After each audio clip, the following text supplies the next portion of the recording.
In the dim, cavernous depths of Westminster Abbey, on a cold November day in 1869, a group of antiquarians and scholars stood trembling with anticipation and dread.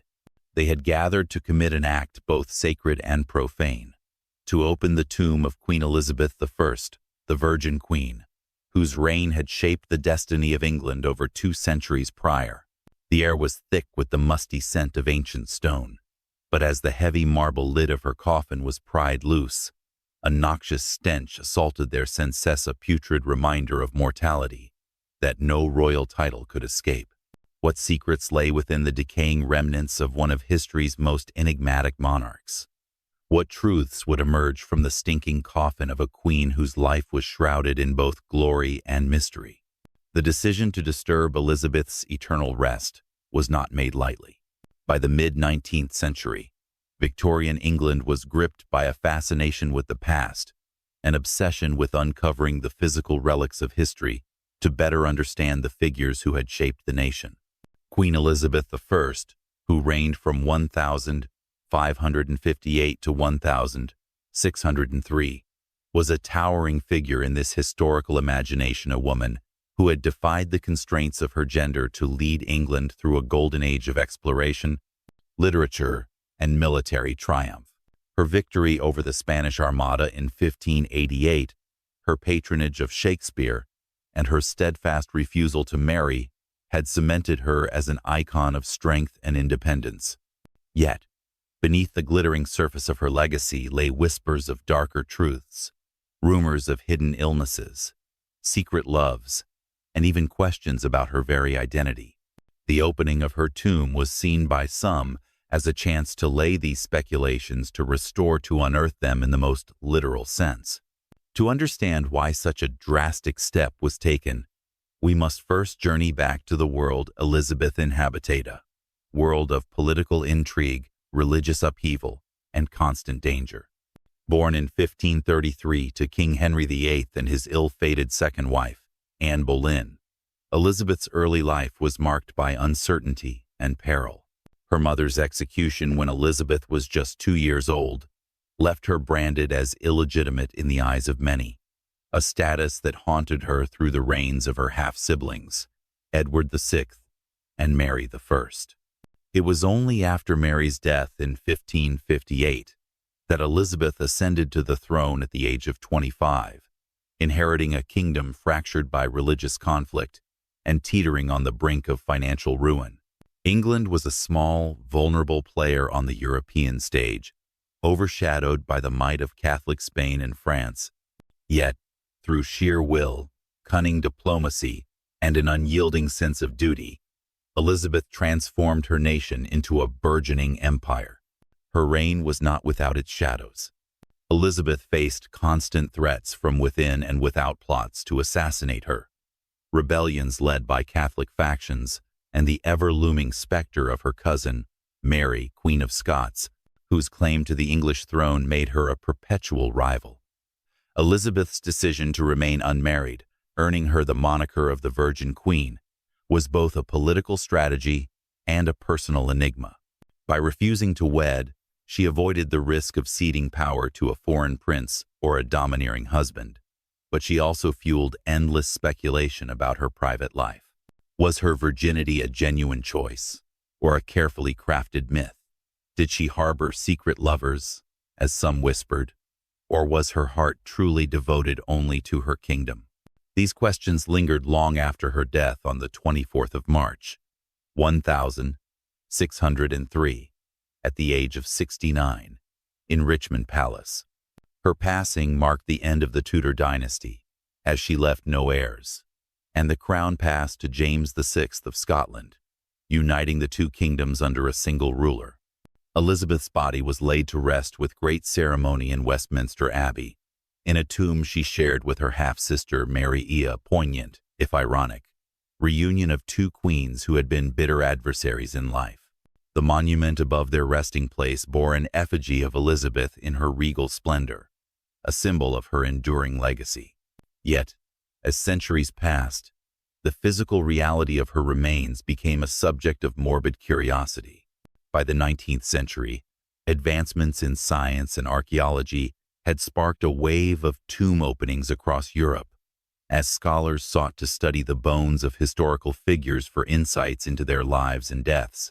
Some believed that examining Elizabeth's remains could reveal clues about her health, her rumored ailments, such as smallpox scars or signs of poisoning, and even the controversial theory that she might not have been a woman at all, a wild speculation born from her refusal to marry and her carefully guarded privacy. Thus, in 1869, under the auspices of historical inquiry, permission was granted to open the tomb. The event was not widely publicized, as it carried a whiff of scandal and disrespect to the monarchy. A small group of experts, including members of the Society of Antiquaries, assembled in the dimly lit confines of the abbey. They were driven by a mix of scholarly zeal and an almost Gothic fascination with the macabre. As they worked to lift the heavy stone covering, they could not have anticipated the visceral horror that awaited them. The coffin, though sealed for over 260 years, had not been impervious to the ravages of time. The wooden outer casing had deteriorated, and the lead inner coffin, meant to preserve the body, had failed to contain the stench of decay. The air grew heavy with a foul odor, a grim testament to the reality of death that no amount of royal pomp could disguise. What they saw within would challenge their expectations and force them to confront the fragile humanity of a queen who had once seemed larger than life. The decision to open Queen Elizabeth I's tomb in 1869 was not merely a scholarly endeavor. It was a flashpoint in a broader cultural clash between reverence for the past and the insatiable curiosity of the Victorian age. This era, marked by rapid scientific progress and a romanticized view of history, saw the rise of archaeology as a discipline, alongside a growing public fascination with the macabre. Tombs of ancient pharaohs were being unearthed in Egypt. Medieval crypts were opened across Europe, and even the bones of English royalty were not spared from scrutiny. The allure of peering into the past, of touching the physical remnants of legends, was irresistible to many. Yet, for every enthusiast who saw these acts as a pursuit of knowledge, there were others who decried them as desecration, a violation of the sanctity of the dead. In the case of Elizabeth I, a queen whose image had been carefully crafted as both divine and untouchable, the stakes of this debate were even higher. The initiative to examine Elizabeth's remains emerged from a confluence of historical questions and personal ambitions. Members of the Society of Antiquaries, a prestigious body dedicated to the study of Britain's past, were at the forefront of the effort. They argued that opening the tomb could provide invaluable insights into the Queen's life and death. Rumors had long circulated about her health in her final years. Some claimed she suffered from severe dental decay. Others whispered of poisoning by political enemies, and a few even suggested she bore the marks of smallpox, a disease she had survived in her youth. Beyond medical curiosity, there were more sensational theories. The persistent myth that Elizabeth might not have been a woman at all, a notion fueled by her refusal to marry, and the secrecy surrounding her personal life. Such speculation, though dismissed by serious historians, added a layer of intrigue that made the project irresistible to some. For the antiquarians, the chance to settle these debates with empirical evidence was a tantalizing prospect, one worth risking public backlash. Opposition to the tomb's opening was fierce and multifaceted. Within the Church of England, which oversaw Westminster Abbey, there were voices of outrage. Clerics argued that disturbing the resting place of a monarch anointed by God was an act of sacrilege, a betrayal of the sacred trust placed in the church to guard the dead. The Dean of Westminster at the time, Arthur Penrhyn Stanley, was reportedly conflicted. A historian himself, Stanley was intrigued by the potential discoveries, yet he was acutely aware of the moral implications. He faced pressure from both Siddha scholars, urging him to prioritize knowledge, and traditionalists warning of divine retribution or public scandal. Beyond the church, segments of the British public, still deeply reverent of the monarchy, viewed the plan with suspicion. Newspapers of the day published editorials decrying the act as ghoulish, accusing the antiquarians of treating a national icon as a mere specimen for dissection. The tension was palpable. Would the pursuit of truth justify the potential cost to Elizabeth's dignity and the nation's sensibilities? Adding to the conflict was the political climate of the time. Queen Victoria, who had reigned since 1837, was a direct descendant of the Tudor line through her Stuart ancestry, and her court was sensitive to any action that might tarnish the monarchy's image. While Victoria herself was known for her interest in history, the idea of exhuming a predecessor, especially one as revered as Elizabeth E., carried risks of public discontent. The government, wary of alienating conservative factions, offered only tepid support for the project, leaving the final decision in the hands of ecclesiastical authorities. This hesitation only fueled the debate, as proponents argued that delaying or denying the examination was tantamount to stifling progress. The clash between modernity and tradition, between science and sanctity, mirrored the broader struggles of the Victorian era, where every advancement seemed to come at the cost of something sacred. As the day of the tomb's opening approached, logistical and ethical challenges loomed large. Westminster Abbey was not just a historical site, it was a living place of worship, and any disturbance had to be conducted with the utmost discretion. The operation was scheduled for a quiet November day in 1869, with minimal public notice to avoid drawing crowds or protesters. Only a select group of antiquarians, historians, and church officials were permitted to attend, each sworn to secrecy about the details of what they might find. The physical act of accessing the tomb was itself a daunting task. Elizabeth's coffin lay beneath a heavy marble monument shared with her half-sister Mary I in the Lady Chapel of the Abbey. The structure had been undisturbed for over 2 centuries, and there was no guarantee that the coffins within would be intact. The team faced the very real possibility of structural damage to the monument, or, worse, the complete disintegration of the remains they sought to study. Every step forward was fraught with uncertainty, a gamble that could either illuminate history or destroy a piece of it forever. The rising conflict surrounding the opening of Elizabeth's tomb was not just about the act itself, but about what it represented. It was a battle over the ownership of history, whether the past belonged to the living to dissect and analyze, or to the dead to rest in peace. For those present on that fateful day, the weight of this question hung heavy in the air, mingling with the dust of centuries as they prepared to lift the lid on a queen's final resting place. What they would uncover would test not only their resolve, but also the very principles that guided their age. On that fateful November day in 1869, the hallowed silence of Westminster Abbey was broken by the grating sound of stone against stone. The small assembly of antiquarians, historians, and church officials stood in a tense semicircle around the tomb of Queen Elizabeth I, their breath visible in the cold, damp air of the Lady Chapel.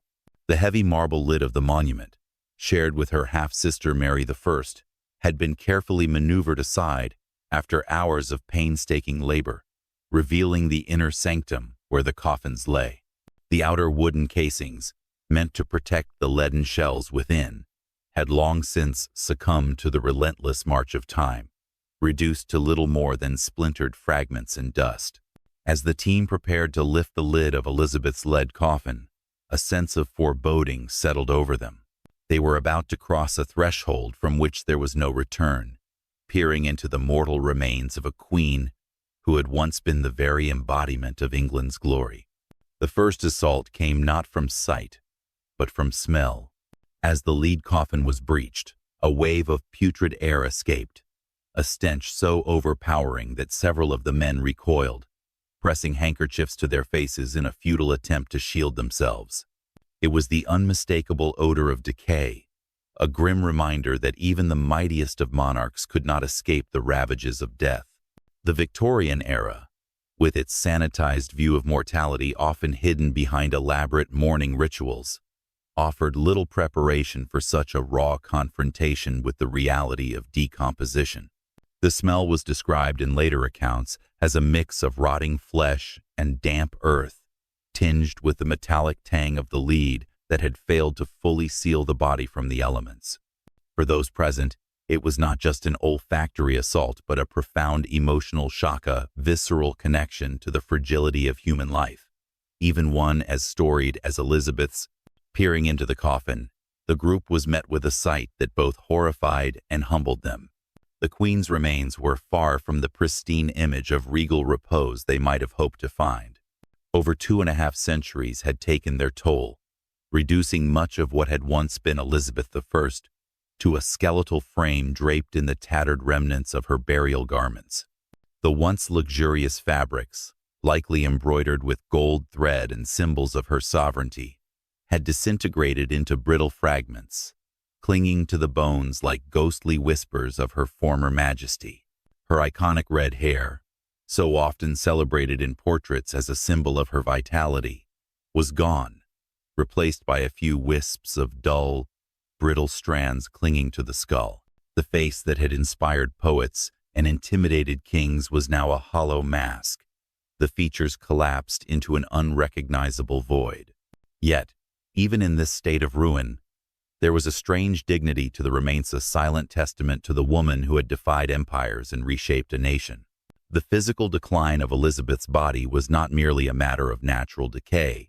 It spoke to the limitations of 17th-century preservation techniques. Unlike the elaborate mummification processes of ancient Egypt, European royal burials of the Tudor era relied on lead coffins and aromatic herbs to slow decomposition, often with limited success. Elizabeth had been interred with great care, her body wrapped in layers of cloth and placed within a sealed lead casing, but the seal had not held perfectly over the centuries. Moisture had seeped in, accelerating the breakdown of both flesh and fabric. Some of the antiquarians noted signs of mold and discoloration on the bones, evidence of the damp conditions within the tomb. Others observed that the skeletal structure appeared intact, offering a potential wealth of information about her physical condition in life or height, any signs of disease, or injuries that might have been hidden beneath the elaborate costumes of her court. Yet, in that moment, the overwhelming impression was not one of scientific curiosity but of profound loss, as if the very essence of Elizabeth had been stripped away by time. The emotional impact on those present varied widely, reflecting the complex motivations that had brought them to this moment. For some, like the historians who had championed the opening, there was a mix of awe and disappointment. They had hoped to find artifacts or physical clues that might illuminate the mysteries of Elizabeth's life, perhaps a piece of jewelry, a written document, or even visible scars from her bout with smallpox in 1562.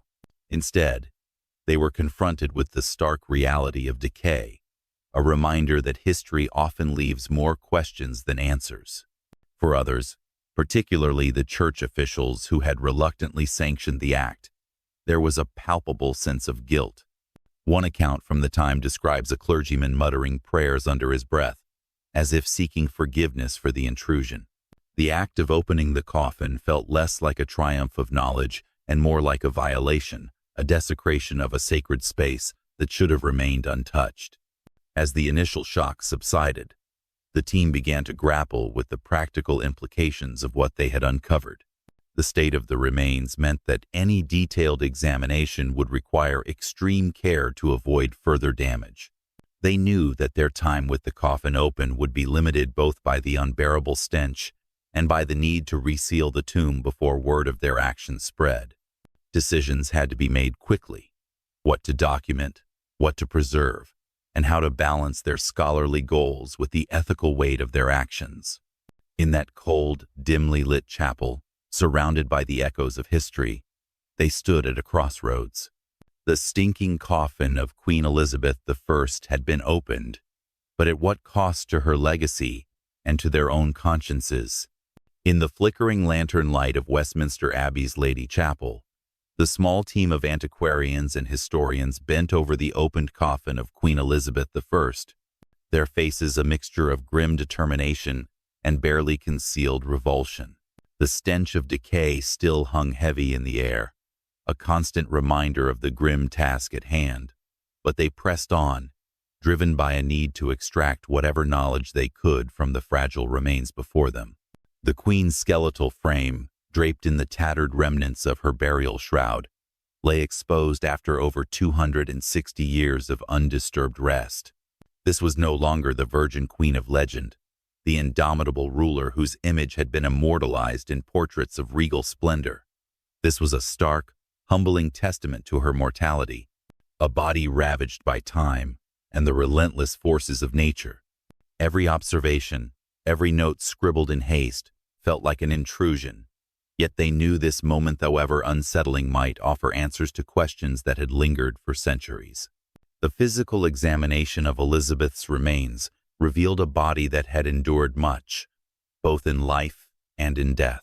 Her skeleton, though largely intact, bore the marks of a life lived under immense strain. The antiquarians noted that her bones appeared thinner and more brittle than expected for a woman of her age at death, 69 years old, suggesting possible nutritional deficiencies or chronic illness in her later years. Historical accounts had long described Elizabeth's declining health in the 1590s and early 1600s, marked by bouts of melancholy, insomnia, and physical weakness. Some speculated that she suffered from severe dental issues, a common affliction of the era due to poor hygiene and diets heavy in sugar, which may have contributed to infections or systemic health problems. While the soft tissues of her face had long since decomposed, the structure of her jawbone hinted at significant tooth loss, corroborating tales of her blackened teeth and the pain she endured while eating in her final years. These findings painted a picture of a queen whose outward strength masked a body in quiet suffering, a woman who bore the weight of a nation even as her own frame faltered. Beyond the skeletal evidence, the team searched for signs of specific ailments or injuries that might confirm or dispel long-standing rumors about Elizabeth's life. One theory held that she had been scarred by smallpox, a disease she contracted in 1562 at the age of 29, which nearly claimed her life. While no skin remained to show pockmarks, the antiquarians scrutinized her facial bones for any subtle deformations that might indicate the disease's impact, though their findings were inconclusive in the dim light and limited time. Another whispered speculation that she had been poisoned by political enemies or even by the lead-based cosmetics she famously used to maintain her pale complexion could not be tested with the tools of 1869. The lead coffin itself, ironically, may have contributed to the degradation of her remains, as moisture trapped within could have accelerated decay or caused chemical reactions with the body. Each observation deepened the tragedy of her decline, revealing a woman whose life of power and defiance was ultimately no match for the frailties of the human condition. The emotional toll of this examination weighed heavily on those present. For the historians, each discovery was a bittersweet, triumphant glimpse into the real Elizabeth, stripped of myth, yet at the cost of her dignity. One account from a participant described a moment of profound silence as they gazed upon her skeletal hands, still positioned as if clutching a scepter that had long since turned to dust. It was a poignant reminder of her role as a ruler, now reduced to mere bone, and it stirred a deep sense of loss among even the most stoic of the group. The church officials, meanwhile, grew increasingly uneasy, their initial reluctance hardening into regret. The act of cataloging her remains felt less like a scholarly pursuit and more like a violation, a dissection of a sacred figure who had been anointed by God to lead England. Whispers of dissent began to surface among them, with some questioning whether the knowledge gained could ever justify the desecration they were complicit in. The tension in the chapel was palpable as the examination continued. Time was of the essence. The stench and the risk of further damage to the remains meant they could not linger indefinitely. Yet, Every moment spent over the coffin seemed to amplify the ethical dilemma at the heart of their mission. The antiquarians knew that their findings, however limited by the technology of the day, could reshape historical understanding of Elizabeth I. They documented what they could measurements of her bones to estimate her height, likely around 5 feet 3 inches, consistent with descriptions of her as a tall woman for her time, notes on the state of her burial garments, and sketches of the coffin's interior. But with each stroke of the pen, the question loomed larger. At what point did curiosity become exploitation?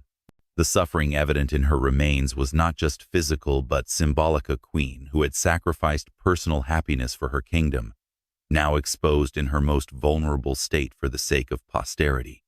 As the team prepared to reseal the coffin, the weight of their actions settled over them like the dust of the tomb itself. They had sought to uncover the truth of Elizabeth's life and death, but in doing so, they had stripped away the last vestiges of her privacy. The stinking coffin, once a barrier between the living and the dead, had been breached, and with it, a line of respect that many felt should never have been crossed. The findings, though significant, came at a cost to their own sense of morality, leaving them to wonder if history would judge them as pioneers or as vandals.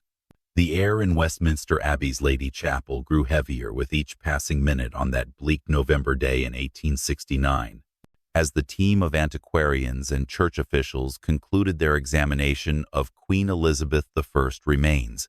The flickering lanterns cast long, wavering shadows across the ancient stone walls, mirroring the uncertainty that gripped their hearts. They had peered into the stinking coffin of a queen whose name had echoed through centuries as a symbol of unyielding strength, only to find a fragile skeleton, a hollow shell of the Virgin Queen's once vibrant presence. The reality of her decay bones brittle with age, burial garments reduced to dust, and the lingering stench of death stripped away the mythic veneer that had shrouded her for so long. This was the climax of their endeavor. Not a triumphant unveiling of secrets, but a sobering confrontation with the raw, unadorned truth of mortality. As they prepared to reseal the tomb, the weight of their actions bore down on them, a burden as heavy as the marble lid they would soon replace. The final moments of the examination were marked by a hurried yet reverent silence. The antiquarians made their last notes, sketching the skeletal outline with trembling hands, aware that they might never again have access to such a direct connection to Elizabeth's life. They had gleaned what they could evidence of her physical decline, hints of chronic ailments, and the stark absence of any grand artifacts or definitive answers to the rumors that had fueled their curiosity. There was no hidden letter revealing a secret lover, no visible scar to confirm the smallpox tales, just the quiet tragedy of a body that had once commanded armies and inspired poets, now reduced to a whisper of its former self. One historian later wrote of a profound sadness that settled over the group, a realization that in their quest for knowledge, they had not elevated Elizabeth's legacy but diminished it, exposing her most private vulnerability to the cold scrutiny of strangers. The church officials, their faces etched with guilt, murmured prayers for forgiveness, their voices barely audible over the rustle of paper and the creak of ancient wood as they prepared to close the lead coffin. The act of resealing the tomb was both a physical and symbolic culmination of the day's events. The lead lid, warped slightly from centuries of pressure, was maneuvered back into place with painstaking care, the metallic scrape echoing through the chapel like a final, mournful note. The team worked with a somber efficiency, driven by a shared understanding that this moment marked the end of an intrusion that should perhaps never have begun. As the outer wooden fragments were reassembled as best they could manage, and the heavy marble monument was slid back over the tomb, there was a palpable sense of closure but not of peace. The stench of decay lingered in their nostrils, a reminder of what they had witnessed, and the ethical questions that had haunted them from the start now loomed larger than ever. Had they honored history by seeking truth, or had they desecrated it by disturbing a queen's eternal rest? The resealing of the coffin felt less like a restoration of dignity and more like a desperate attempt to bury their own misgivings alongside Elizabeth's remains. The emotional high point came not in the discovery itself, but in the collective reckoning that followed. As the last stone settled into place, the group stood back, their faces pale in the dim light, each man grappling with the magnitude of what they had done.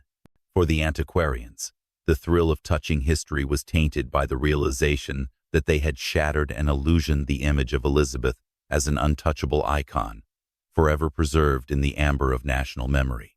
One participant later recounted a moment of unbearable stillness, as if the very walls of the abbey judged them for their audacity. The church officials, meanwhile, were visibly shaken, their earlier reservations now crystallized into regret. The Dean of Westminster, Arthur Penrhyn Stanley, who had reluctantly sanctioned the act, is said to have turned away as the tomb was sealed, unable to meet the gaze of the others.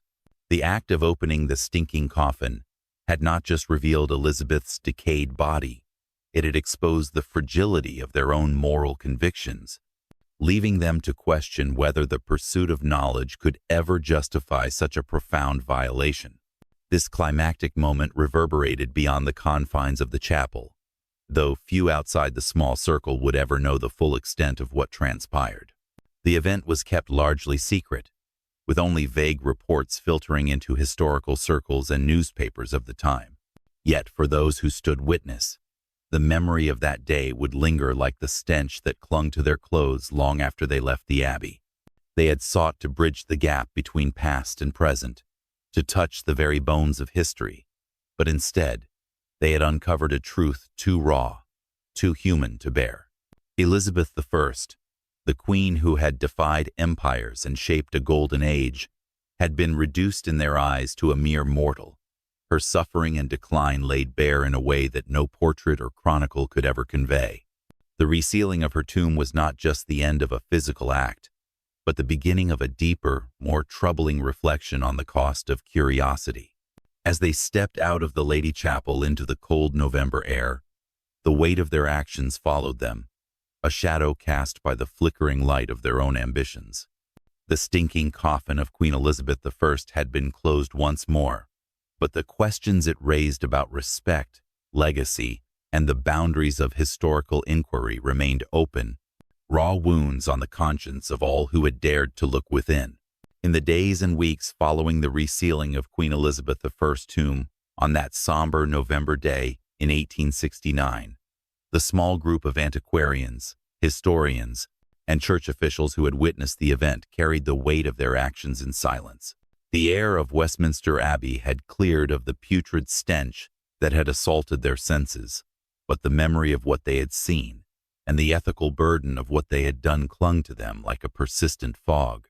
The opening of the stinking coffin had been conducted under a veil of secrecy, with no public announcement or fanfare to mark the occasion. Only a select few beyond the immediate participants were informed, and even then, the details were shared in hushed tones, as if speaking too loudly might disturb the Queen's rest once more.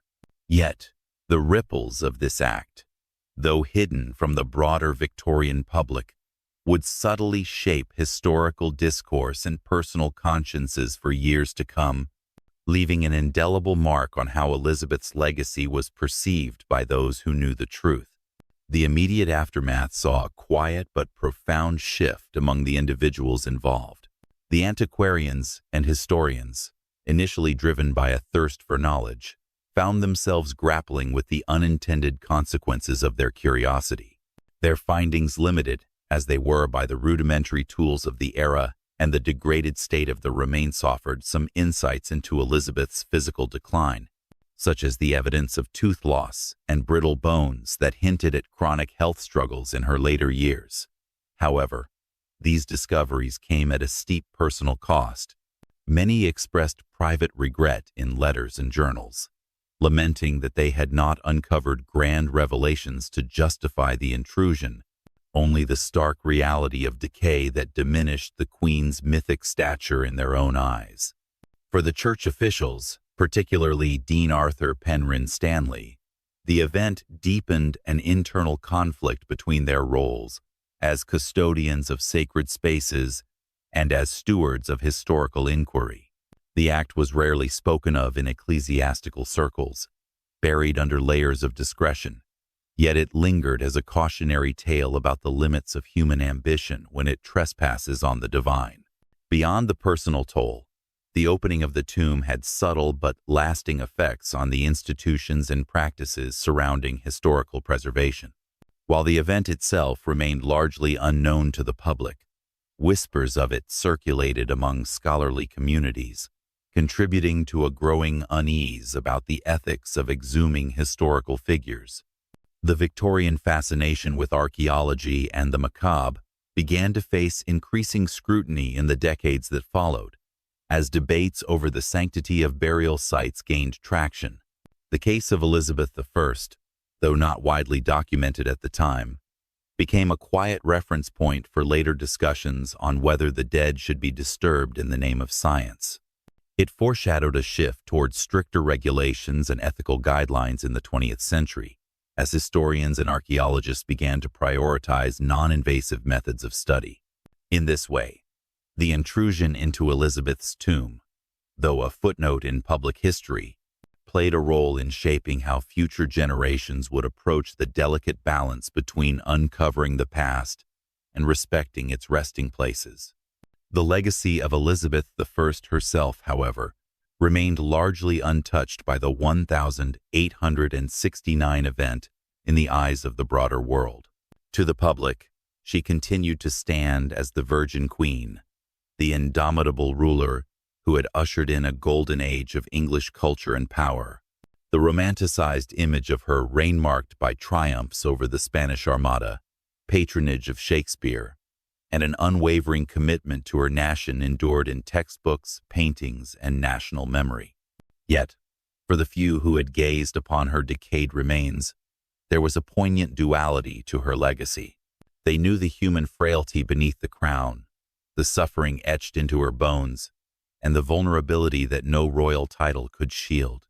This private knowledge added a layer of tragedy to her story, a reminder that even the most towering figures of history are, in the end, bound by the same mortal constraints as the rest of us. Elizabeth's legacy was not diminished by what they saw, but it was humanized, grounded in a reality that contrasted sharply with the myth. As time passed, the story of the tomb's opening faded into obscurity, deliberately forgotten by those who wished to preserve the Queen's dignity and their own reputations. It became a whispered anecdote among historians, a cautionary tale rarely committed to print. The physical tomb in Westminster Abbey, shared with her half-sister Mary I, remained a site of reverence for visitors. Its marble effigy of Elizabeth gazing serenely over the centuries, untouched by the brief violation of 1869.